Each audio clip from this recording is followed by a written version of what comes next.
يا أبا عبد الله يا أبا عبد الله. حسبنا الله ونعم الوكيل نعم المولى ونعم النصير. أعوذ بالله من الشيطان الرجيم. بسم الله الرحمن الرحيم. الحمد لله رب العالمين. الحمد لله الذي أحصى كل شيء عددا وجعل لكل شيء أمدا وقدر كل شيء تقديرا. ثم الصلاة والسلام على النبي الأمي العربي القرشي الهاشمي المكي المدني الأبتحي التهامي العبد المؤيد والرسول المسدد المصطفى الأمجد المحمود الأحمد حبيب إله العالمين أبي القاسم محمد. اللهم صل على محمد وآل محمد وعجل فرجهم. وعلى أهل بيته الطيبين الطاهرين المعصومين المظلومين الذين أذهب الله عنهم الرجس وطهرهم تطهيرا. اللهم صل على محمد وآل محمد وعجل فرجهم. ولعنة الله على أعدائهم أجمعين. أما بعد فقد قال الله تبارك وتعالى في محكم كتابه المجيد وفرقانه الحميد. بسم الله الرحمن الرحيم. إن الذين اتقوا إذا مسهم طائف من الشيطان تذكروا فإذا هم مبصرون. درود پڑھ دیجئے محمد. اللهم صل على محمد وآل محمد وعجل فرجهم. عزیزان گرامی قدر روزوں سے متعلق احکامات آپ نے بیان کی جا رہی تھی اور آج جن دو احکامات کو بیان کرنے کی کوشش کروں گا اس کا تعلق بظاہر شاید آپ سے نہ ہو لیکن آپ سے جو وابستہ افراد ہیں ہو سکتا ہے کہ وہ آپ سے سوال کریں. پہلا سوال یہ ہے کہ جو افراد کثیر السفر ہیں بہت زیادہ ٹریولنگ کرتے ہیں وہ نماز اور روزہ کس طریقے سے انجام دیں گے؟ تو اس عنوان کے تحت باقاعدہ روایات موجود ہیں اور تواتر کے ساتھ کہا گیا ہے کہ جو کثیر السفر ہو جاتا ہے اس کو نماز بھی پوری پڑھنی ہے اور روزے بھی پورے رکھنے ہیں. ورنہ جو عام مسافر ہوتے ہیں جو سال میں ایک مرتبہ یا مثال کے طور پر سال میں 2-3 مرتبہ صرف سفر پر جاتے ہیں ان کے لیے احکامات الگ ہیں. جب وہ سفر پر جائیں گے اور 10 دن سے کم کا ان کا قیام ہوگا تو وہ روزے چھوڑ سکتے ہیں بلکہ چھوڑنا ضروری ہے. روزے نہیں رکھیں گے صرف انہیں بعد میں قضا کرنی ہے کفارہ واجب. لیکن وہ افراد بھی جو بہت زیادہ ٹریولنگ کرتے ہیں یا تو یہ کہ کوئی کام ایسا ہے ان کا بزنس ایسا ہے کہ جس کی وجہ سے انہیں بہت زیادہ ٹریول کرنی پڑتی ہے یا ان کا مشغلہ ہی یہی ہے کہ وہ گاڑی چلاتے ہیں مشغلہ ہی یہی ہے کہ وہ ٹیکسی چلاتے ہیں مشغلہ ہی یہ ہے کہ وہ پلین میں سفر کرتے ہیں یا وہ پائلٹ ہیں یا ایئر ہوسٹ ہیں یا ایئر ہوسٹس ہیں. تو چونکہ ان کا مشغلہ یہی ہے تو ایسے افراد کے بھی وہ کثیر السفر کا عنوان آتا ہے اور روزہ ان کے اوپر سے روزہ ایسا نہیں ہے کہ وہ چھوڑ سکتے ہیں بلکہ روزہ واجب ہے. روزہ بھی پورے رکھیں گے اور نماز بھی پورے انجام دیں گے. ایک مسئلہ جو اس کے اندر آتا ہے وہ یہ ہے کہ وہ افراد کی جو درمیان کی کیٹیگری کے اندر نہ یہ کہا جا سکتا ہے کہ روزانہ وہ شہر سے باہر نکل رہے ہیں اور نہ یہ کہا جا سکتا ہے کہ وہ گھر کے اندر بیٹھے ہوئے ہیں یا مہینے کے اندر ان کا تقریباً گھر کے اندر بیٹھنا ہوتا ہے، صرف ایک آدھ سفر ہوتا ہے، بلکہ وہ درمیان کی کیٹیگری کے اندر فال کرتے ہیں، ان کا کیا حکم ہے؟ ڈیڈ لائن کیا ہے، باٹم لائن کیا ہے کہ کب اس ایک شخص کو قصیر السفر کہا جاتا ہے، اور ایک دن بھی اگر اس کا سفر کم ہو تو وہ قصیر السفر کی فہرست سے نکل جاتا ہے، وہ ڈیڈ لائن کیا ہے؟ آیت اللہ سسانی فرماتے ہیں کہ اگر کسی شخص کا مہینے میں 10 دن سفر ہو رہا ہے تو ایسا شخص قصیر السفر کہلاتا ہے. کم از کم وہ اپنے شہر سے ایک مہینے میں 10 مرتبہ شہر سے باہر جاتا ہے، اور شہر سے باہر جانے کا مطلب یہ ہے کہ اگر شہر سے باہر چاہے وہ بہت زیادہ دور نہ جائے، یعنی فرض کریں کہ کراچی سے حیدرآباد کا سفر نہ بھی کر رہا ہو، فرض کیجئے کہ کراچی کے باہر اس کا ایک فارم ہاؤس ہے یا کوئی اس کی ملکیت جائیداد ہے، وہاں وہ دیکھنے کے لیے جاتا ہے اور وہ مہینے میں 10 مرتبہ جاتا ہے. تو بہت دور نہیں ہے، لیکن اتنا دور ہے کہ جب وہ اپنے شہر کی حدود سے باہر نکلتا ہے، حد ترخص کو کراس کر لیتا ہے، جہاں پر اس کو اپنے شہر کے مکانات دکھائی نہیں دے رہے، جہاں پر اگر اذان اس کے شہر کے اندر تو اس کی آواز سنائی نہ دے، اس کو کہا جاتا ہے حد ترخص. شہر کی بارڈر سے اگر وہ 22 کلومیٹر کے فاصلے پر فارم ہاؤس موجود ہے، جس میں 22 کلومیٹر جانا ہے 22 کلومیٹر آنا ہے، یعنی مل کر یہ 44 کلومیٹر بنتا ہے، تو اس چھوٹے سے سفر کو بھی سفر شرعی کہا جاتا ہے. اس لیے اگر کسی کا مہینے میں مثال کے طور پر 10 دن کے اس طرح سے فارم ہاؤس بار بار آنا جانا ہوتا ہے تو یہ قصیر السفر کہلائے گا. اور اب اس سفر کے لیے سے پورے روزے بھی رکھنے ہیں، وہاں پر پہنچ کر نمازیں بھی پوری پڑھنی ہیں. اور اس سے آپ بڑی مثال بنا لیجئے، کوئی شخص مہینے میں 10 مرتبہ حیدرآباد جاتا ہے تو پھر اس کو بطریق اولا حیدرآباد پہنچ کر بھی اس کو پوری نمازیں پڑھنی ہیں، راستے میں پوری نمازیں پڑھنی ہیں. بلکہ یہ کہا گیا کہ اگر وہ عام طور پر حیدرآباد جاتا تھا 10 دن، لیکن ایک دن ایسا اتفاق ہوا کہ اس کی فلائٹ کراچی سے لاہور کی ہے، کراچی سے اسلام آباد کی ہے، کیا چونکہ اس کے اوپر قصیر السفر کا لیبل آ گیا، اس لیے اب یہ جہاں جہاں سفر کرے گا ہر جگہ پر اس کو پوری نماز پڑھے، چاہے پھر یہ اب ایران جائے، یہ عراق جائے، سعودی عرب جائے، کہیں پر بھی سفر کرنے کے لیے جائے، چونکہ اس کے اوپر اب لیبل آ گیا ہے قصیر السفر، تو چاہے اس کا حیدرآباد کا سفر ہو وہاں پر بھی پوری نماز پڑھے، پورے روزے رکھے، چاہے یہ ایران عراق کہیں پر بھی سفر کرے یہ پورے روزے رکھے. لیکن شرط یہ ہے کہ مہینے میں 10 مرتبہ سفر ہوتا، اور بطریق اولا اگر 11 مرتبہ سفر کرتا ہے، 12 مرتبہ 13 مرتبہ زیادہ مرتبہ سفر کراتا ہے تو بطریق اولا اس کو قصیر السفر کہا جائے گا. اب سوال یہ پیش آتا ہے کہ اگر 9 مرتبہ سفر ہو رہا ہے، مہینے میں اگر 9 مرتبہ سفر ہے، تو اس سلسلے میں آیت اللہ سسانی نے بیان کیا ہے کہ اگر کسی کا مہینے میں 9 دن کا یا 8 دن کا سفر ہو تو احتیاطاً وہ قصر نماز بھی پڑھے اور پوری نماز بھی پڑھے. یہ روایات سے کوئی فتویٰ نکالنا آسان کام نہیں ہوتا. روایات کے اندر قصیر السفر کا عنوان تو آیا تھا، اس لیے وہاں تک تو گنجائش بن جاتی ہے، لیکن اس طرح کا ٹپیکل مسئلہ نہیں آیا تھا کہ کوئی 10 کی وجہ سے 9 دن سفر کرتا ہے یا 8 دن سفر کرتا ہے تو اس کا کیا حکم ہے.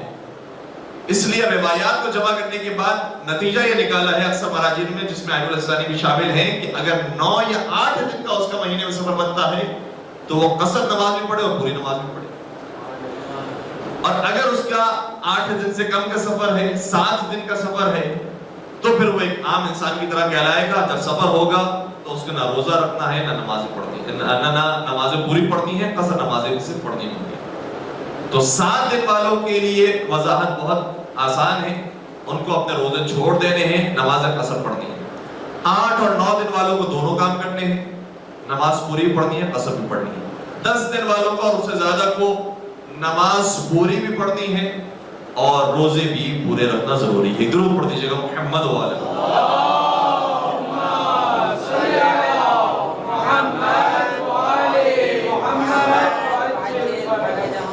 اسی طریقے سے ایک اور مسئلہ وہ ہے کہ جو شاید خود آپ حضرات میں تو پیش نہیں آئے گا، لیکن آپ سے ممکن ہے کہ کوئی یہ سوال کر لے.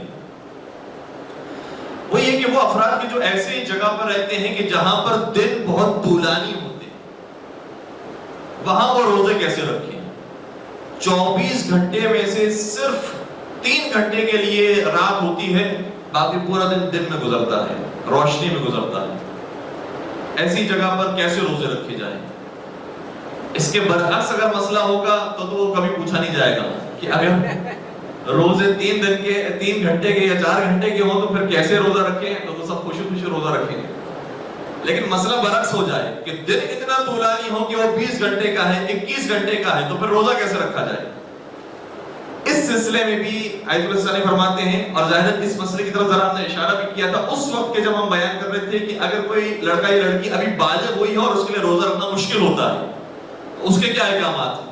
جس شخص کے لیے روزہ رکھنا مشکل ہو اس کے کیا احکامات ہیں, اسی طریقے سے وہی احکامات اس شخص کے بھی ہیں کہ اگر مشکل ہو رہا ہے 20 گھنٹے یا 21 گھنٹے روزہ رکھنا, تو پہلے تو اپنی جو اضافی مصروفیات ہے اس کو چھوڑ دیں. سحری بھرپور طریقے سے کریں, استراحت کریں, ریلیکس رہیں, اور اس طرح سے روزہ رکھ سکتے ہیں تو ایسا روزہ رکھنا ضروری ہے. بلکہ حتیٰ اگر اپنی جاب چھوڑنا پڑے اس طرح سے کہ کسی اور ذریعے سے جان مال عزت آبرو محفوظ رہے, تو پھر وہ کرنا بھی ضروری ہوگا, جاب کو بھی چھوڑنا پڑے گا. جس طرح سے ہم نے پہلے بھی عرض کیا تھا کہ اگر لڑکی ہے لڑکا ہے اسٹڈیز پر جا رہی ہے, اسکول جاتی ہے, اس کو چھوڑنی پڑے گی تاکہ روزہ انجام دے سکے, سوائے یہ کہ کوئی بڑی پریشانی بڑا حرج لازم آتا ہو.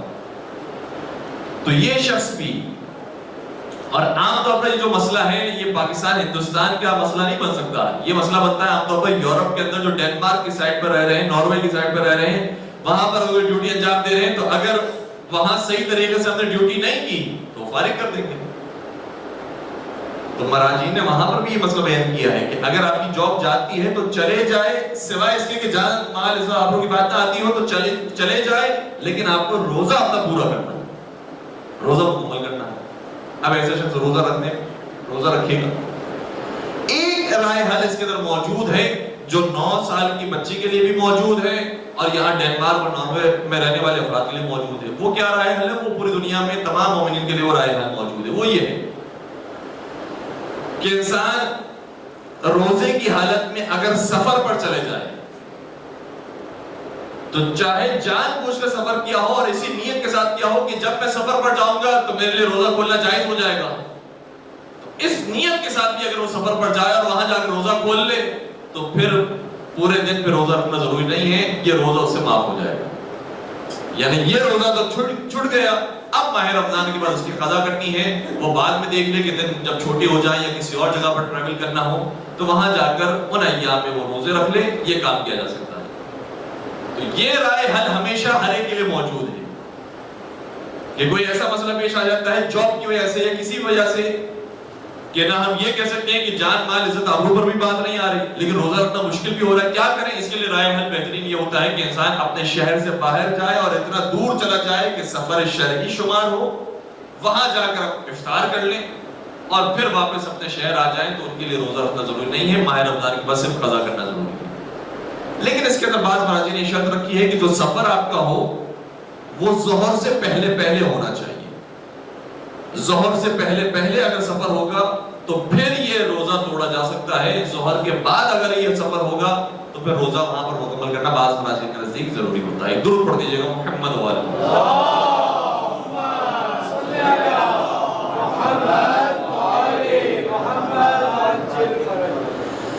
اسی طریقے سے ایک آخری مسئلہ, وہ علاقے کہ جہاں پر رات ہوتی ہی نہیں ہے, ایسے علاقے بھی ہیں جہاں پر 6 مہینے تک دن رہتا ہے, 6 مہینے تک رات رہتی ہے.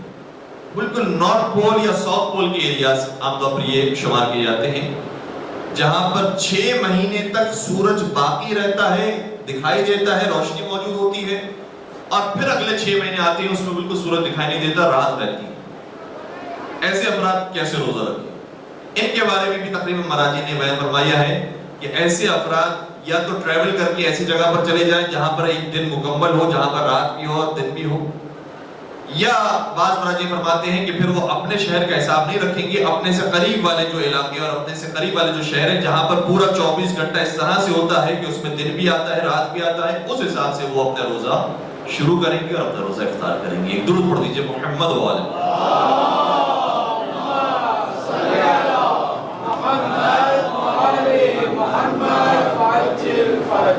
ایک اور مل کے درود پڑھ دیجیے گا.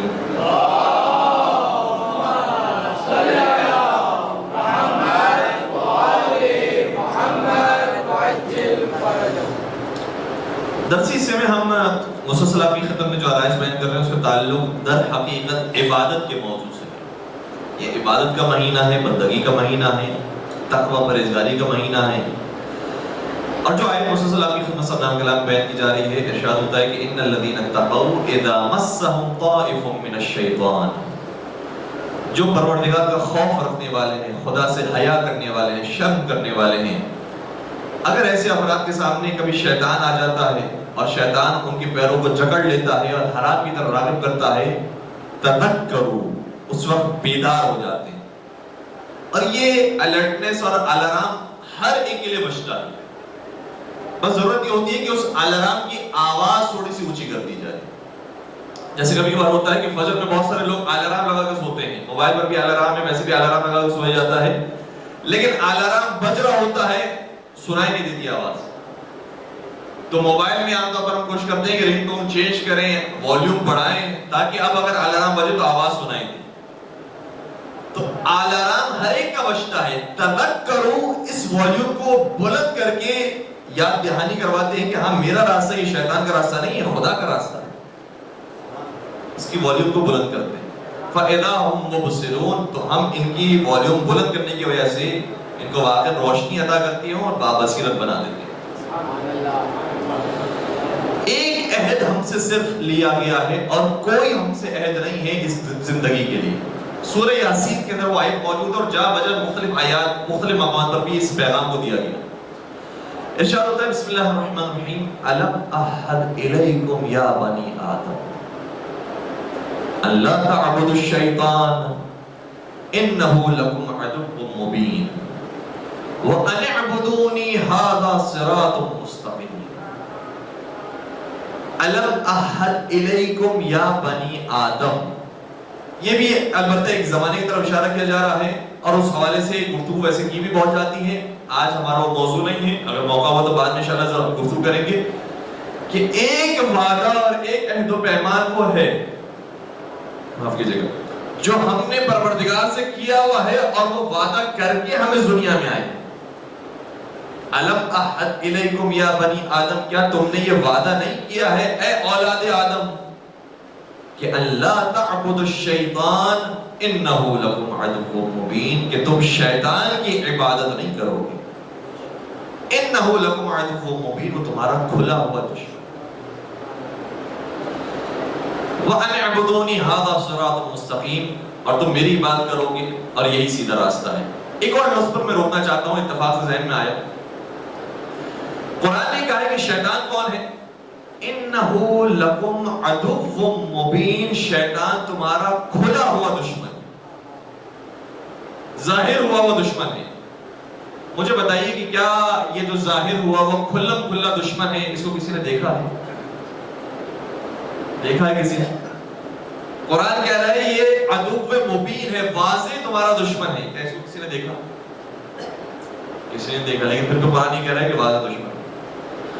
اچھا، ایک بڑا لطیف نقطہ ہے جو ایک ہمارے بہت جلد القدر عالم دین، اور عام طور پر ہم جب واقعات بیان کر رہے ہوتے ہیں تو عراق کے علماء کے واقعات آتے ہیں، ایران کے علماء کے واقعات آتے ہیں، کبھی کبھار لبنان کے علماء کے واقعات آ جاتے ہیں، تو لوگ یہ شکایت بھی کرتے ہیں کہ آپ کبھی پاکستان کے علماء کا حوالہ نہیں دیتے. تو پاکستان کے علماء کے کارنامے بہت ہیں، لیکن ایک بات یہ بھی ہے جو ہم درد دل بھی پیش کرنا چاہیں کہ ہم نے بہت سے واقعات کو جو الحمدللہ آپ مومنین کے ساتھ پیش آئے ہیں، علماء کرام کے ساتھ پیش آئے ہیں، اس کو ڈاکیومنٹیشن کے ساتھ نہیں تحریر کیا.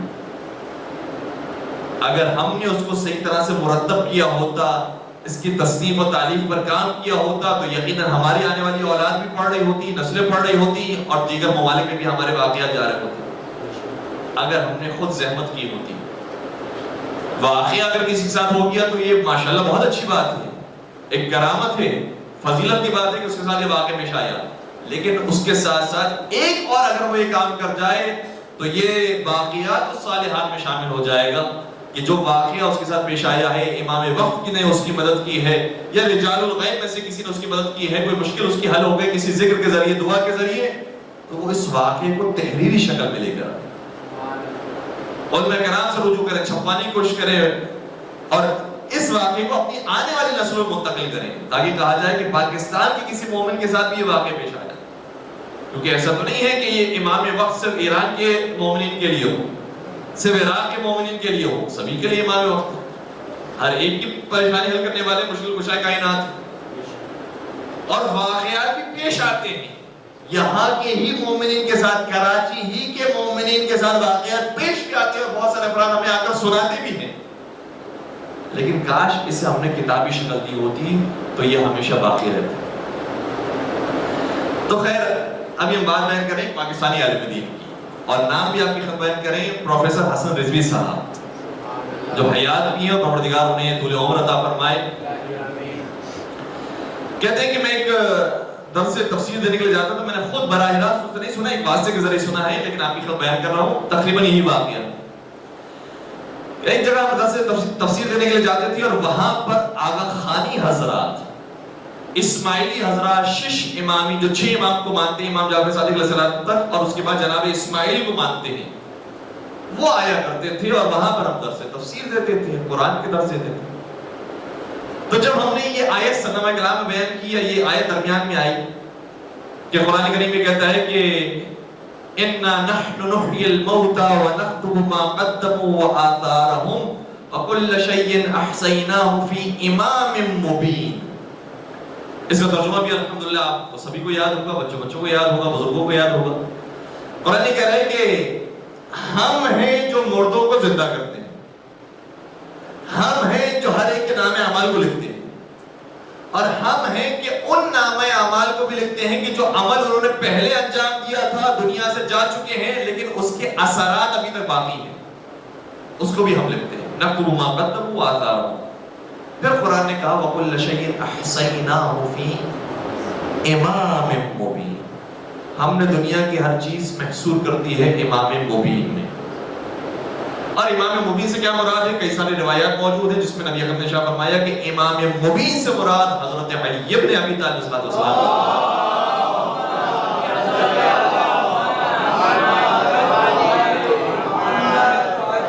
اب سوال کرنے والے نے، ایک نوجوان نے، یونیورسٹی کے اسٹوڈنٹ نے، پڑھے لکھے آدمی نے اٹھ کر ایک سوال کیا، کہا کہ استاد جی میرا سوال یہ ہے کہ یہ قرآن کہہ رہا ہے کہ ہم نے سارا علم محصور کر دیا ہے امام مبین میں۔ امام مبین کا لفظی ترجمہ کیا ہے؟ وہ امام جو واضح ہو، وہ امام جو ظاہر ہو، وہ امام جو کھلم کھلا موجود ہو۔ کہ قرآن یہ کہہ رہا ہے کہ امام مبین میں ہم نے سارا علم محصور کیا ہے، تو حضرت علی تو موجود ہے، ظاہری طور پر دکھائی دے رہے ہیں، امام حسن اس کے بعد امام مبین ہے، وہ ظاہری طور پر دکھائی دے رہے ہیں، امام حسین اس کے بعد ظاہری طور پر دکھائی دے رہے ہیں، امام سجاد اس کے بعد ظاہری طور پر دکھائی دے رہے ہیں۔ لیکن آپ جب پہنچتے اپنے 12ویں امام تک پہنچتے ہیں، اور آپ کہتے ہیں کہ آپ کے امام پردہ غیب میں موجود ہیں، تو پھر وہ امام مبین کیسے ہوئے؟ بات پہنچ رہی ہے؟ قرآن کیا کہہ رہا ہے؟ امام مبین کو تمہیں ماننا ہے، اور ہمارا امام کہاں ہے؟ پردہ غیب میں، تو وہ امام مبین کیسے رہا؟ کہتے ہیں کہ جیسے ہی یہ سوال آیا میرے سامنے، میرے پاس کوئی جواب نہیں تھا، اچانک خدا کی طرف سے مجھے یہ مدد حاصل ہوئی، اور خدا جانے کہ جس کے ذریعے مدد ملی ہو وہ ولی خدا امام زمانہ علیہ السلام۔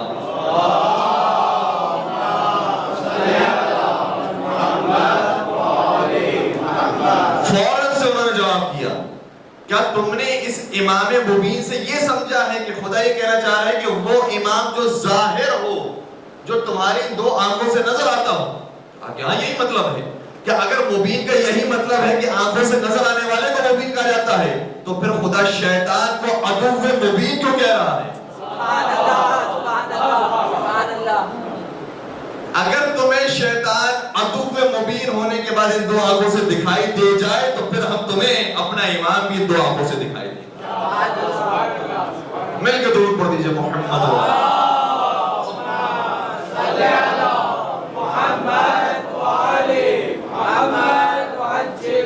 تو یہاں مبین کا مطلب نہیں کہ اپنی 2 آنکھوں سے دکھائی دے، جو ظاہر ہو جائے، جو ہر ایک کو دکھائی دے۔ مبین کا مطلب ہے واضح اور روشن، اتنا واضح اور روشن ہے، جس طریقے سے شیطان کے بارے میں کہا کہ وہ تمہارا کھلا ہوا واضح دشمن ہے، تمہیں خود معلوم ہے، اور زمین کی آواز آتی ہے کہ ہاں یہ جو میں کام کرنے کے لیے جا رہا ہوں خدا نخواستہ یہ